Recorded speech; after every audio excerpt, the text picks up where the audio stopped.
Good morning, everyone. There we go. Good morning. Good morning.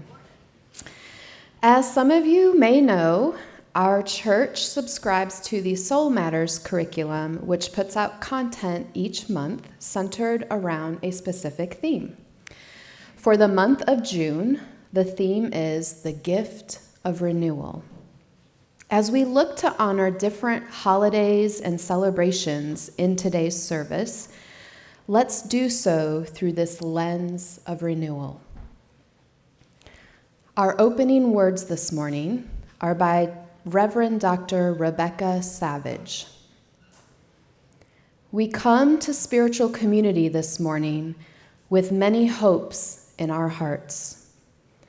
The hope for inspiration, the hope for comfort, the hope for renewal.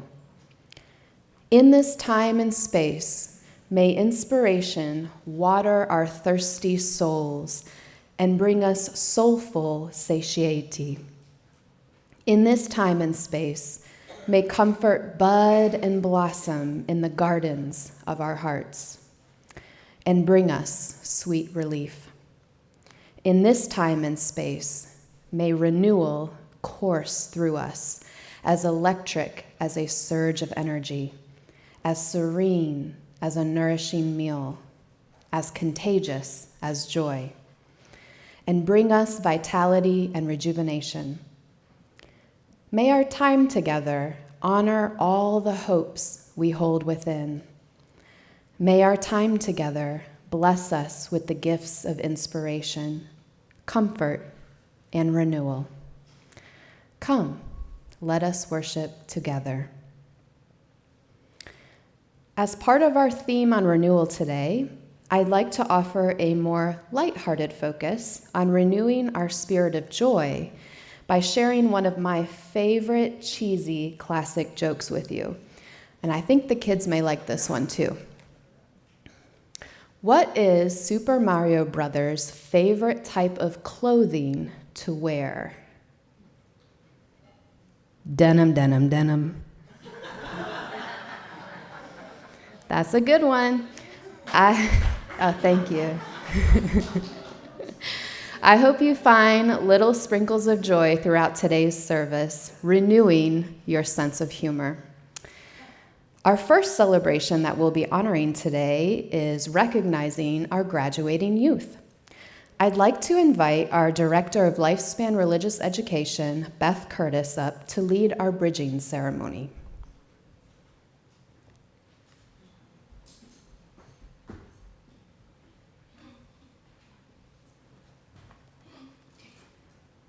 Good morning. Good morning. Here at BBUUC and in the larger Unitarian Universalist faith tradition, we hold a yearly celebration called the Bridging Ceremony.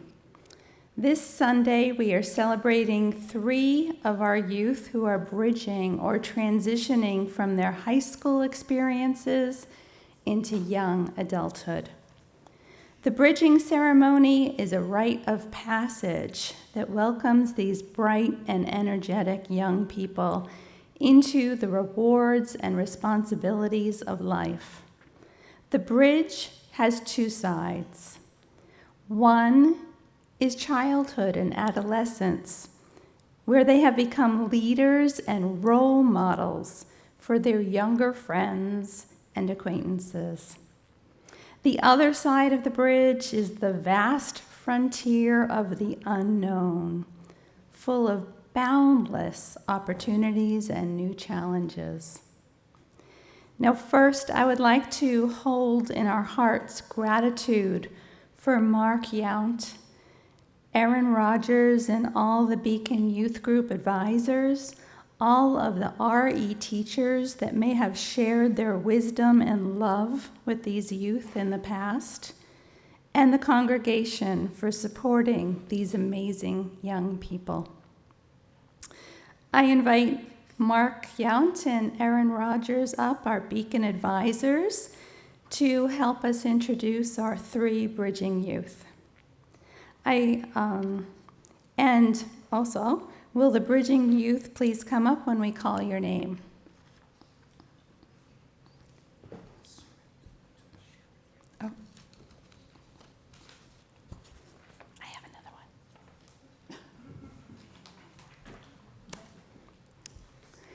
Our first bridging youth is Tyler Kidd.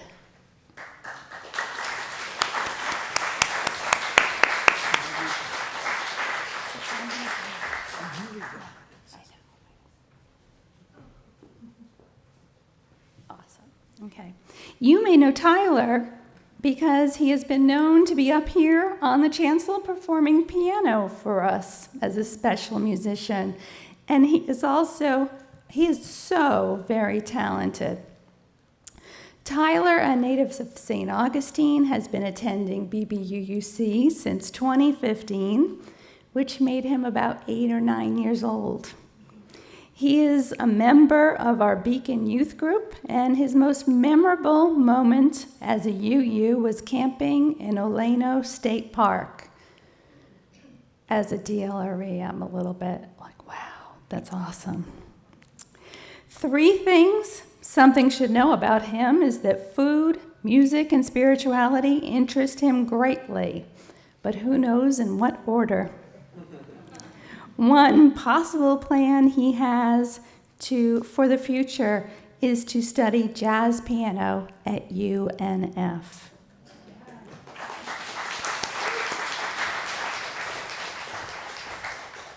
Okay, I was told I can only add a couple sentences, but I've known Tyler since he started here, since he was 8 or 9 years old, and that's from snowball sleepovers, going down the Itchituckney, blueberry picking, to Beacon. And I've watched him discover music and almost perfect it. And I've also seen in him the blooming of concern for the community. This grown-up now has a heart that's just so giving and so good. And I'm so proud to know him.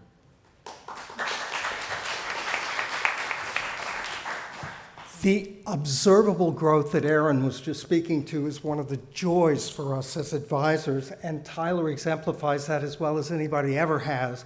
Tyler, of course, for me, your greatest draw and asset is that amazing creativity of yours. During the COVID thing, Tyler was making homemade instruments and that sort of thing and demonstrating them over the YouTube. But I just wanted to say that in addition to your great piano playing, wherever your ideas and your plans may take you, that creativity doesn't belong to your fingers, it's in your soul. And so I know whatever you choose as a path will be a creative and fulfilling one for you.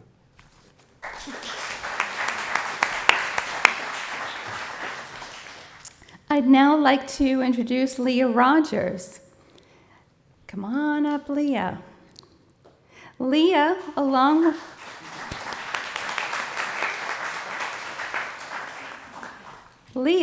with their family, has been coming to BBUUC since 2009, which basically since Leah was about 3 years old. Aw, I would love to see photos.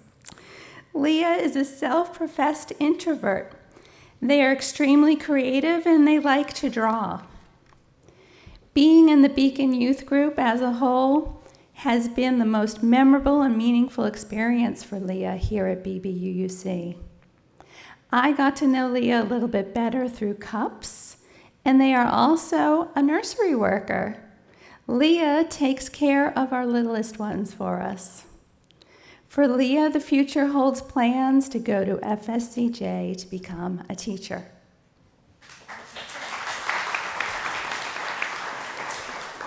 What many of you all would never know about Leah, except I share it as something that's beyond what happened in BBUUC, YRUU, or Beacon, is that Aaron was one of the most withdrawn youth that I'd ever met in her early teen years. And so Erin's blossoming, her example of chrysalis, of that butterfly coming out of the cocoon, is profound. And in our group, Erin is our idea person, and Erin is our storyteller par excellence. So Erin, wherever your paths take you, I know that your story will be one that's great for you and for the world around you.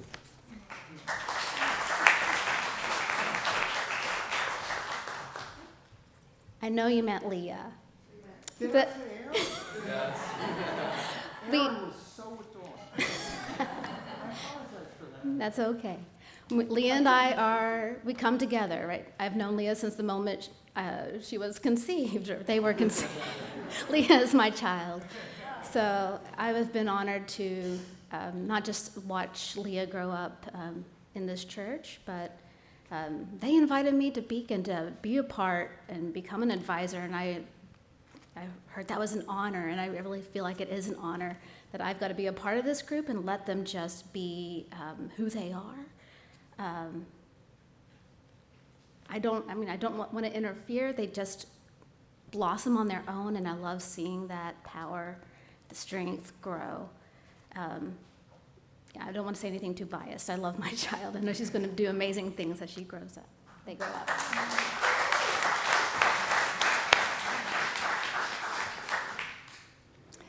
I'd now like to introduce Vesper Thomas.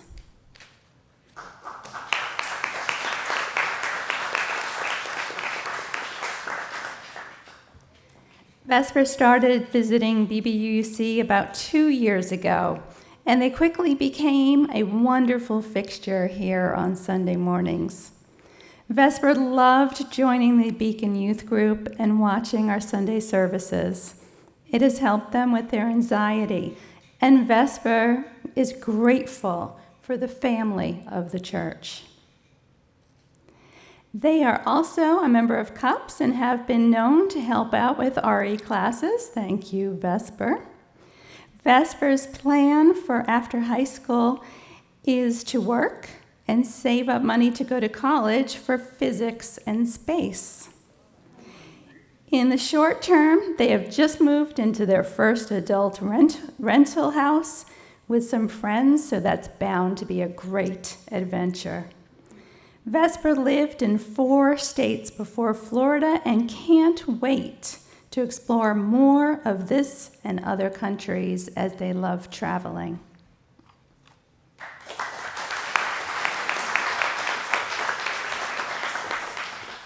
I remember meeting Vesper. I was told that there was a person looking for cups and that they should talk to me and I should talk to them. I found Vesper and they introduced themselves, and I saw a spark in them that I knew this person was not just for cups.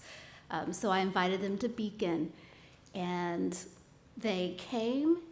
That energy was very positive. I've loved it.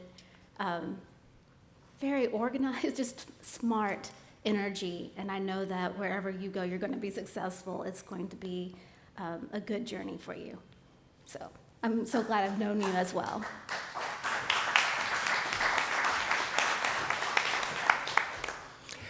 What has struck me from the first about Vesper is that they are not only smart, but have a complexity of balance to them, so that, especially for a bridging ceremony, that stands out in my mind. Vesper is edgy and intellectual and sometimes moody, and Vesper, whose father is not at all like me, I think, was able with their dad, to put together a working guillotine of cardboard for a haunted house. And so what Vesper is able to do is to be comfortable in multiple worlds, whether it's school, Beacon, or family, in a way that I think bodes tremendously well for your future. So thank you for all you shared with us, Vesper. To our 3 bridging youth, I confirmed with each of you what your birthday was and where you were born, because we're giving you a little keychain with your natal star chart on it. What the sky looked like the night you were born. One of the basic tenets of Unitarian Universalism is awareness of our part in the interdependent web of existence. May these stars remind you that we are all stardust and help ground you to carry forth your wisdom and caring into the world. May they serve to remind you what a superstar each of you is. May they remind you to reach for the stars and pursue your passions. May these stars act as a North Star or a beacon, aptly named, guiding you back to us if ever you need us in the future. We also will be giving you a chalice, which Julie Smithers made, our membership chair, for us. Very kind. Thank you, Julie. May these chalices serve as reminders of the tools of our Unitarian Universalist faith and the beloved community who are surrounding you, wishing you well. And lastly, Mark has made for each of you one of his custom music mixes. I assume it's philosophical advice, for it is titled, "Don't Stand Up in the Boat."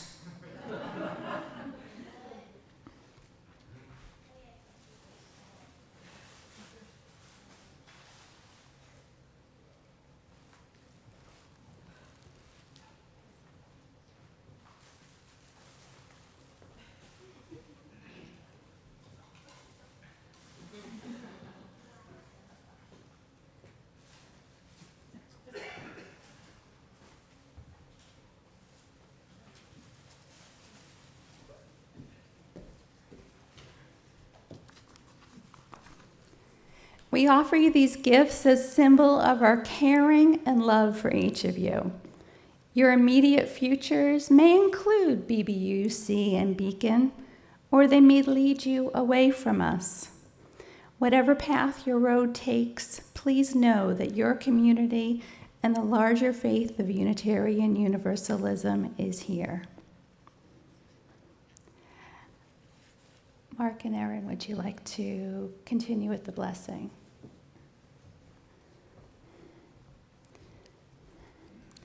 Tyler, Vesper, and Leah, we bless you today. May your minds be on fire with wonder and wisdom. May your hearts be aflame with love for this life. May your hands always be ignited with purpose. May your spirits be aglow with courage and compassion. Know that each of you are a light unto the world. Believe in your vision. Follow your dreams. And know always that you carry our steadfast love with you wherever you may go.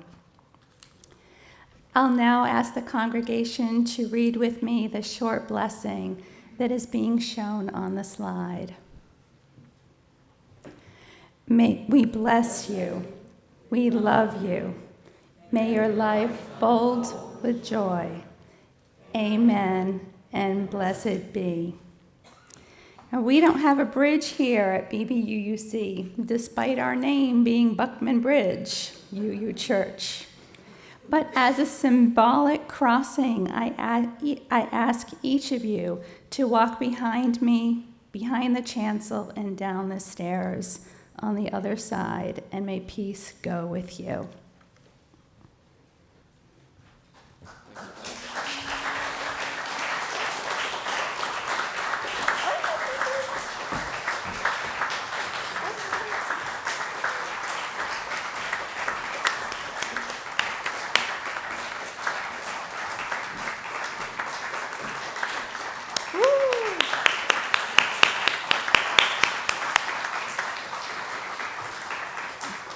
I now invite the congregation to stand as you are willing and able, as we will sing our opening hymn 1023 in the teal hymnal. The title is called Building Bridges. I invite the song leaders up, and we're actually performing this in a round. So if half of you would like to come to this side and half of you on that side, that would be great. So Gary will expertly play the song through once. We'll sing it once through, and then we will perform the song twice as a round.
Now, before we get started with the time for all ages, I'd like to ask you all a question.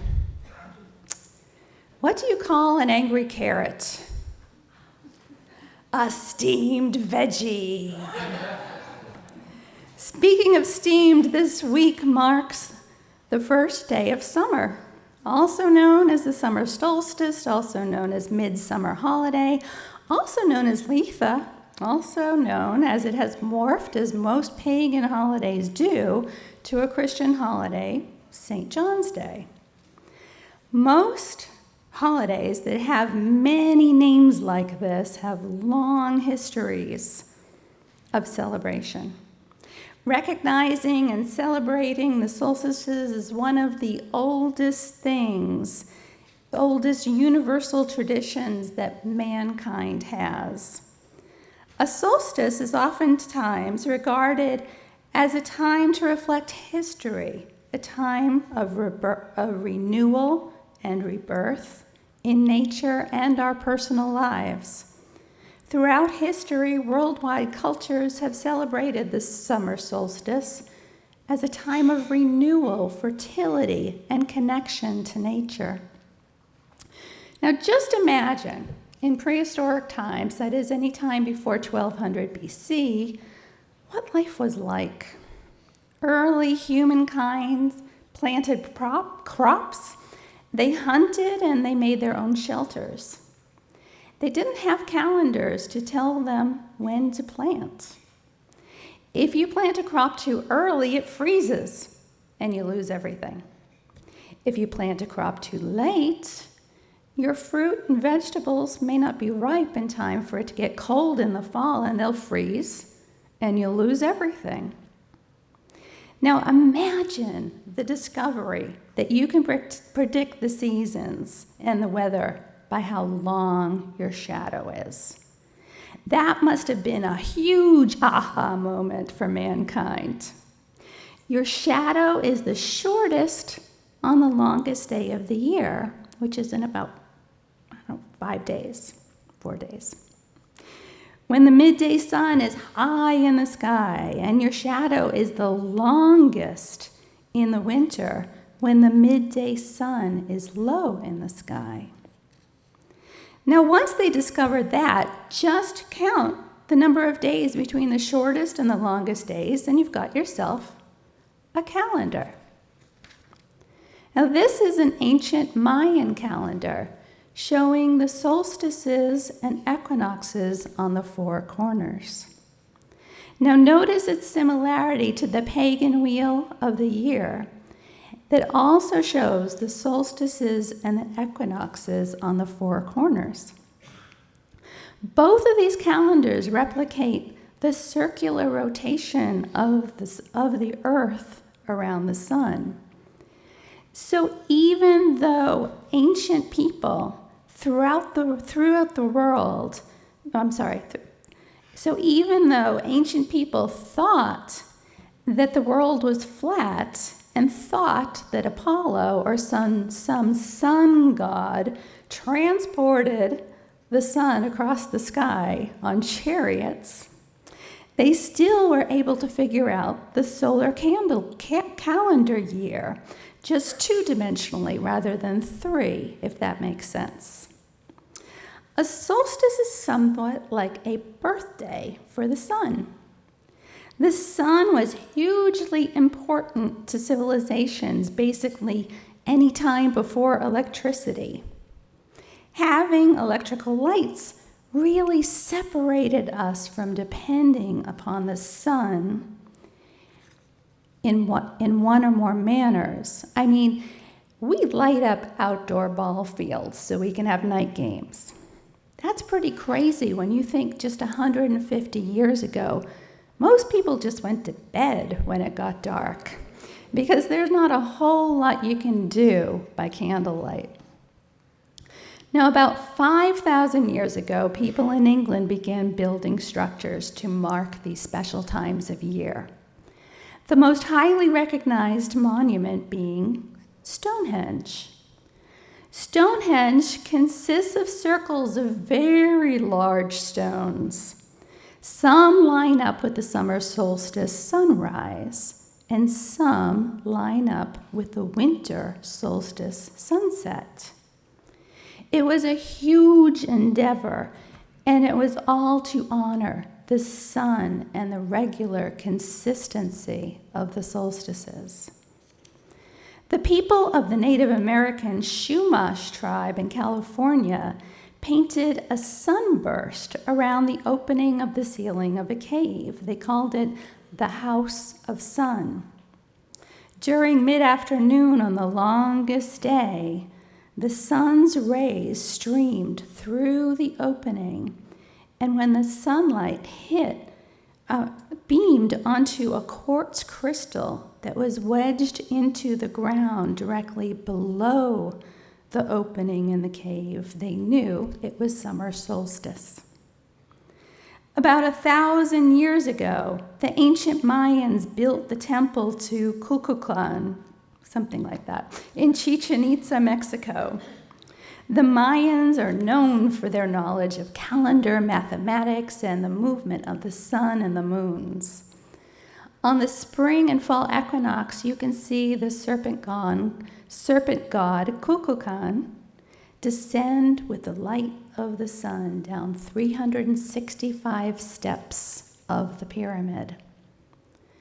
Over 700 years ago in Lithuania, villagers celebrated the longest day by washing their faces with morning dew.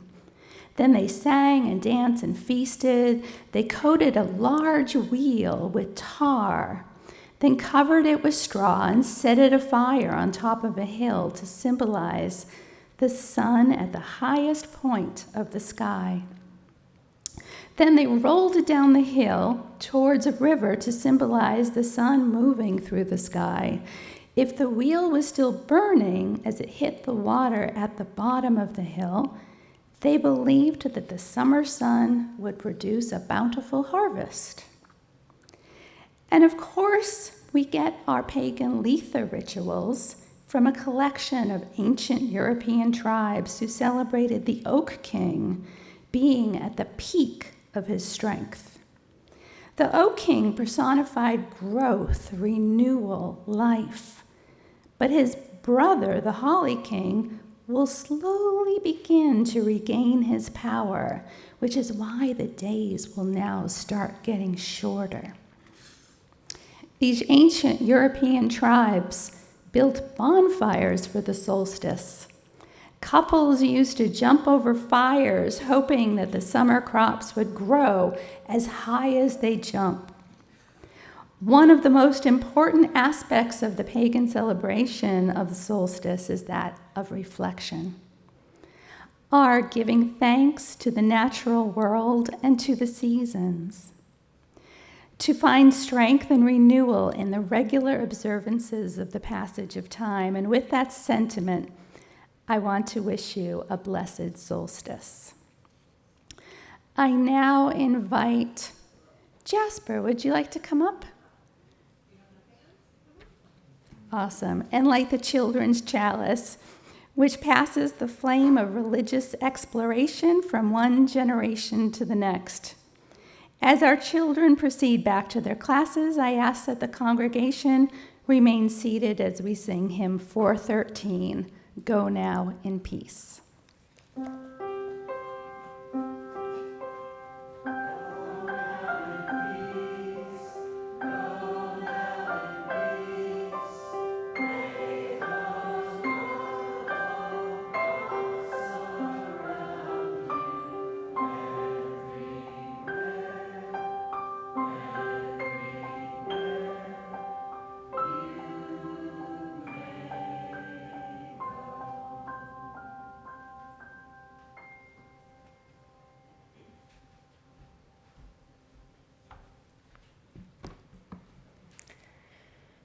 I'd like to renew our spirit of hospitality and officially welcome you to Buckman Bridge Unitarian Universalist Church, or BBUUC.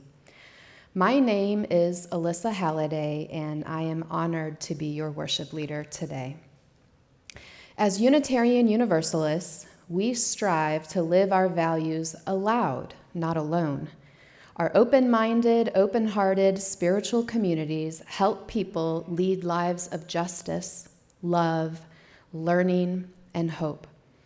Our path is guided by our principles and purposes, which can be found on the back of your order of service.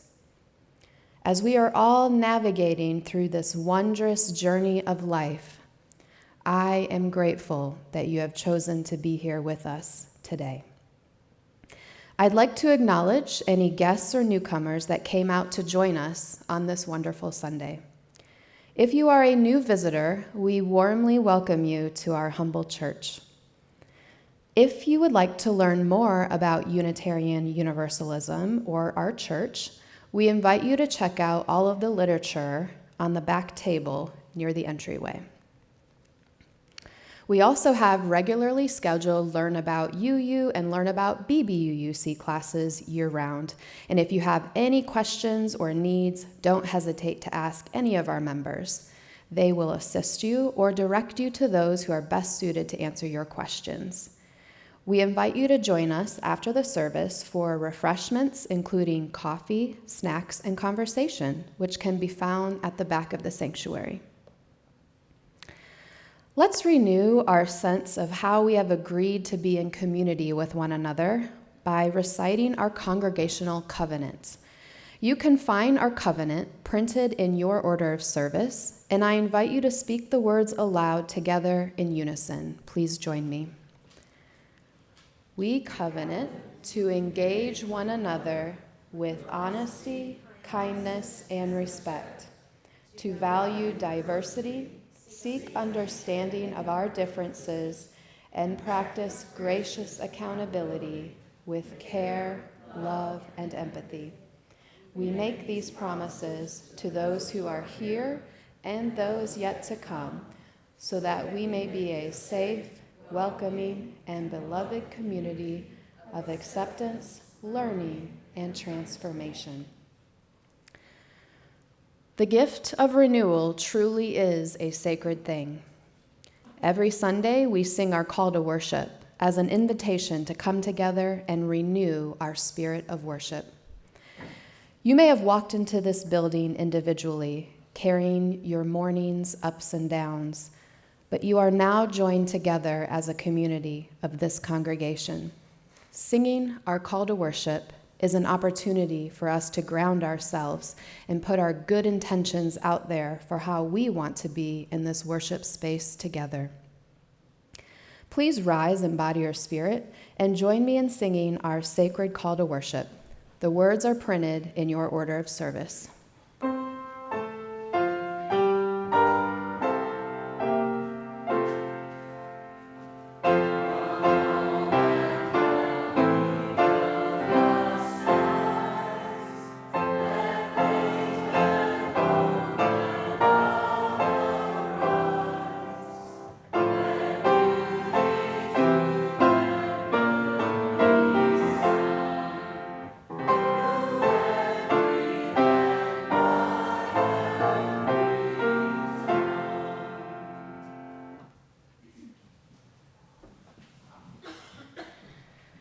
We light our chalice each Sunday morning to renew the symbol of our faith.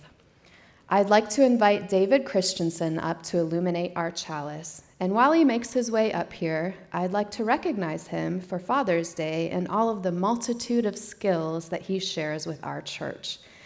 David volunteers countless hours, often taking on the role of the handyman father of our beloved church. We appreciate everything you do for us, David. Thank you for donating a lot of your life to BBUUC, and our church is a much better place because of everything you do.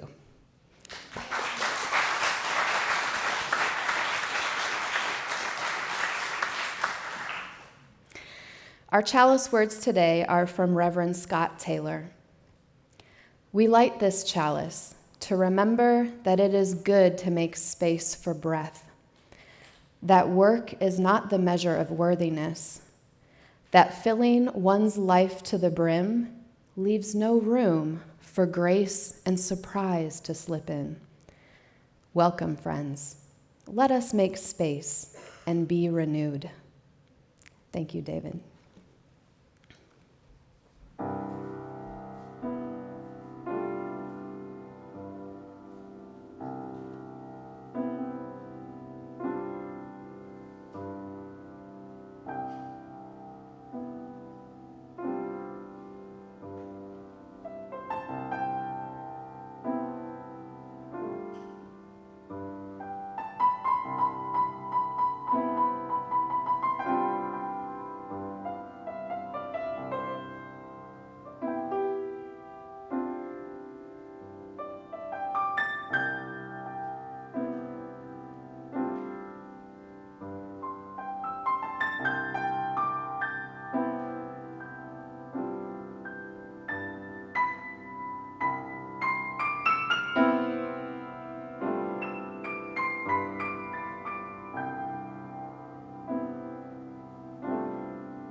Good morning, everybody.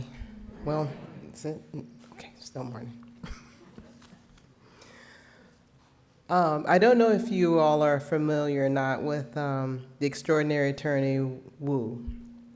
I know Elizabeth and I have talked about it quite a bit. It's a Netflix series, and they tell a couple of good dad jokes, so I'm going to try one on you. All right. 8 vowels, 11 consonants, an exclamation mark, and a comma appeared in court today. They are due to be sentenced next week. Okay, one more. Just one more. What is a personal injury attorney's favorite dessert? A tort. Okay. My part here today is to kind of tell you about Juneteenth. I participated in the Juneteenth celebration, June 19th, 2015. Donald, my husband, and I were attending his 20th high school reunion in Columbus, Georgia. And my sister-in-law had bought tickets to the Juneteenth celebration at the Civic Center. I had never heard of Juneteenth prior to this event. To my amazement, all the sororities and fraternities had gathered there in their Greek paraphernalia. It was an awesome time of food, fellowship, step shows, dancing. It was a party. I wish I had attended since then to attend another kind of ceremony. I'm sure I will. I'll find something. Celebrations are important. I hope that since Juneteenth is an official holiday, that people of color will gather with pride to celebrate freedom. I would now like to recite one of my favorite poems by one of my favorite authors. Okay. Still I rise. You may write me down in history with your bitter, twisted lies. You may trod me in the very dirt, but still, like dust, I rise. Does my sassiness upset you? Why are you beset with gloom? 'Cause I walk like I've got oil wells pumping in my living room? Just like moons and like suns, with the certainty of tides, just like the hope springing high, still I'll rise. Did you want to see me broken, bowed head and lowered eyes? Shoulders falling down like teardrops, weakened by my soulful cries? Does my haughtiness offend you? Don't you take it awful hard, 'cause I laugh like I've got gold mines digging in my own backyard? You may shoot me with your words. You may cut me with your eyes. You may kill me with your hatefulness, but still, like air, I'll rise. Does my sexiness upset you?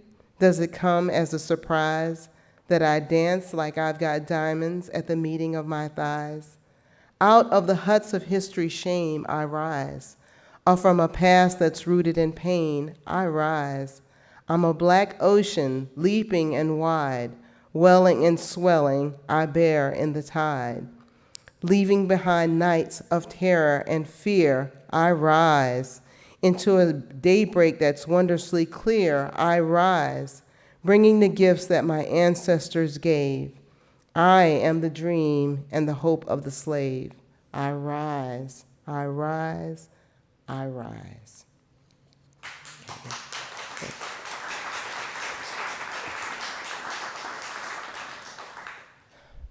Now, as we take time to renew our spirit of generosity, please hear the words of Kristen Collins. We remind ourselves how many gifts we have to offer. We give to remember that we are part of something bigger than ourselves. We give because we believe in music and sacred space. We give with the faith that together we have enough. We will now receive an offering for the support of this religious community and its work in the world. You are invited to give generously and joyfully as you are willing and able. You can find giving envelopes in the hymnals. For those who prefer an alternative method, you can find the QR code in the order of service to donate, or go to the donate link on our website at BBUUC.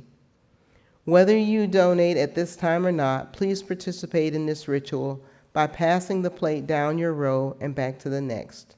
After the offering is complete, please stand in body or spirit and sing our offertory hymn, number 123, Spirit of Life. At this time, I'd like to invite our ushers for today, Marianne Miller and David Rillison, to come forward and accept the offering.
Thank you, Claudia. So the good news about the difference between a sermon and a homily is that homilies are much shorter. So we are running a little bit later than usual, and I apologize and want to respect your time. So homilies are shorter. That's what we'll say. I promise it'll be worth it. I have a special surprise for you guys after the homily is done. And today's homily was inspired by Reverend Nell Newton. Reverend Newton previously served as the minister of the Amarillo UU Fellowship and is now assistant minister of the First Unitarian Universalist Church in San Antonio. She offers a wonderful, playful idea for Father's Day, celebrating the dad joke. Please hear these words as we renew our spirit of joy and laughter. Fathering in our culture has shifted dramatically in the past 100 years. Only a generation or so back, fathers were expected to be emotionally distant, formal, critical, and reserved. Excessive emotionality was seen to be a weakness. Displays of affection were potentially weakening to the man and his children. Criticism was considered the best way for a man to correct his family. Anger and even violence were justified. Separately, these traits can be part of any person, but collectively, they form a person who is struggling with being human. And collectively, these traits are key aspects of the God of the Hebrew Bible: reserved, distant, critical, angry, and often violent. Anyone who really reads the Hebrew scripture notices something weird happens. It begins with the creative, generative, delighting God that spins everything out of nothing. This is the God that acknowledges being a plural. Let us make humankind in our image according to our likeness. Genesis 1:26. It includes both masculine and feminine energies and creates humankind in this plural way of being. But then something changes, and what was delighting in creation becomes preoccupied with correctness, obedience, and ownership. The God became a father, and in doing so, seemed to lose its sense of creative wonder, joy, and sadly, its sense of humor. However, those who are busily creating and fathering this world right now, they are remembering to keep their humor. And thus we have dad jokes. Dad jokes are a newer aspect of parenting in our culture. And if you're not familiar with this category, here are the features of a true dad joke. They are entirely clean, no sex, no hatred, no misogyny or racism. No one gets hurt. They are playful with language, employing puns, playing with homophones, and using words with double meanings. What is brown and sticky? A stick. They are short, often one-liners. They don't ramble on with a delayed punchline. Often, if you are not paying attention, you catch it 2 beats and it's over. I don't trust stares. They're always up to something. They can be cheesy, and sometimes they are so corny that they might seem stupid or pointless. I'm hungry. Hi, hungry. Now, this one rings true to home for me because my dad would always do that one to me when I was a kid, and to which I would always respond, Dad. Love you, Dad. They even upend the expected structure of a joke. What did the farmer say when he lost his tractor?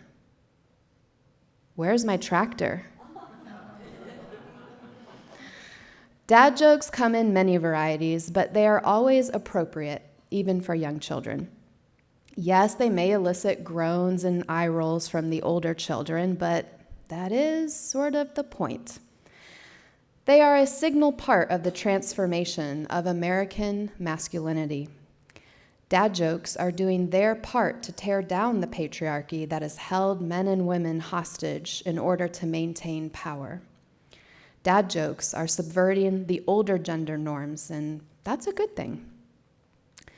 Dad jokes are playful and silly, but they are also clever teaching tools, educating children in the fluidity of our language. They are also showing children that language is fun and can be played with.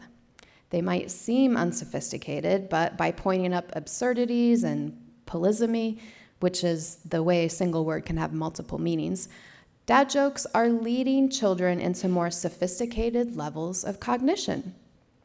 When a father is telling a joke, especially a dreadful pun or a bit of absurd anti-humor, like the farmer and the tractor, he is also letting the children place themselves above him intellectually to momentarily feel superior. This might seem demeaning, even pathetic, but it can also function to boost the child's sense of awareness. It is as if the father is linguistically lifting the child up upon his shoulders for a better view of this world. This is an act of selflessness, a willingness to be foolish in order that the child will learn more and grow wiser. Shared humor is a space for humans to bond, a moment to set down all seriousness and laugh together. Families usually have shared moments of silly moments, and the dad jokes help form the foundation of shared humor. Laughing together releases oxytocin, which is a hormone that helps humans to bond to one another. Yes, awful puns draw us closer together at the physiological level. What makes a dad joke such a thing of beauty is that it is an expression of affection. It reinforces familial bonds. It teaches the children that they are part of something goofy and playful. They are a part of something endlessly creative and loving. And it teaches them that their own laughter is a gift they give to this world. Dad jokes are an antidote to the toxic forms of masculinity that call for obedience over understanding and that glorify power over creativity. They teach children that gentleness is strong and that laughter is best when it's loving. Dad jokes, and the men and people who tell them, are here to make this world a better place. Oh, and why don't oysters share their pearls? Because they're shellfish. Happy Father's Day.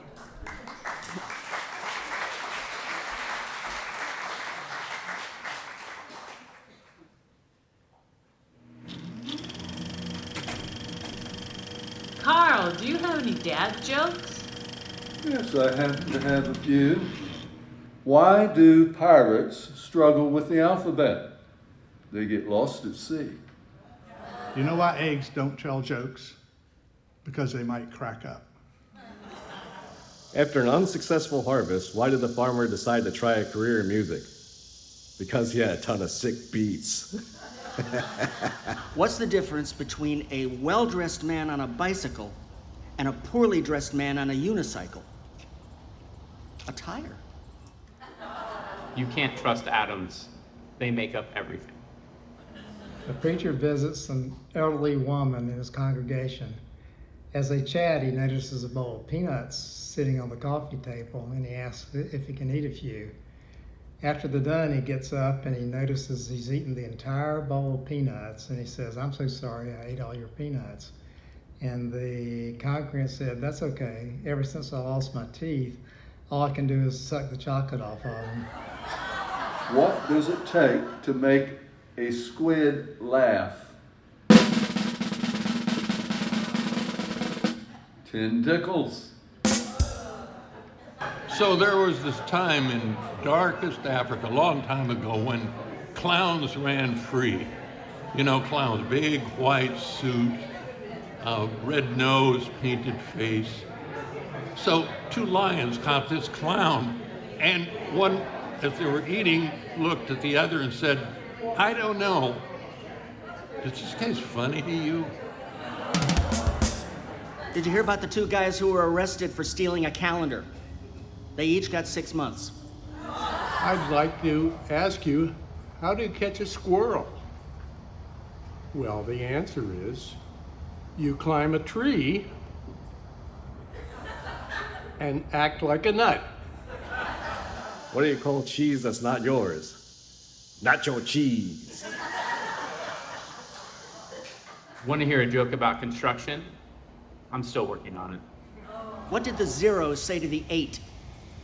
Nice belt. When does a joke become a dad joke? When it becomes a parent.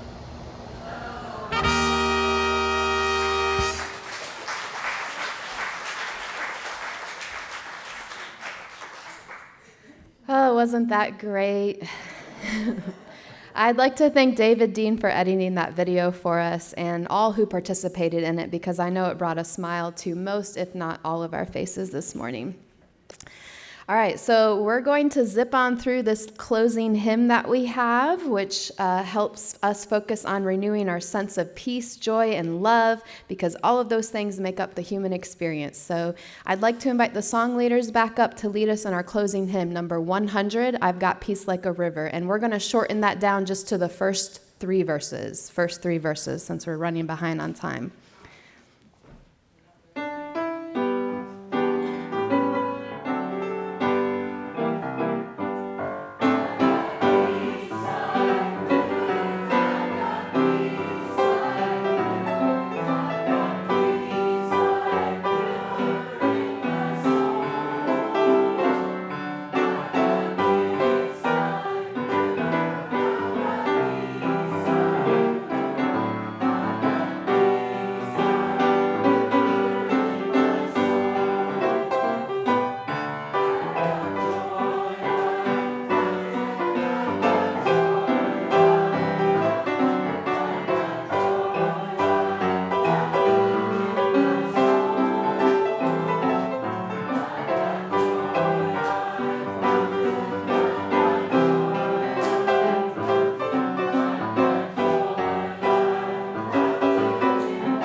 Please remain standing for the benediction. I'd like to invite David back up, please, to extinguish the chalice as I read these words from the Reverend Dr. Rebecca Savage.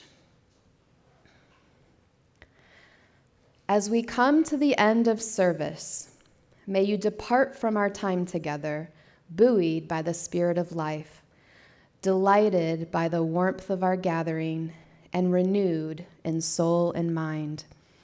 As we extinguish the flame of our chalice, may its lingering spark be carried in your heart until we are together again.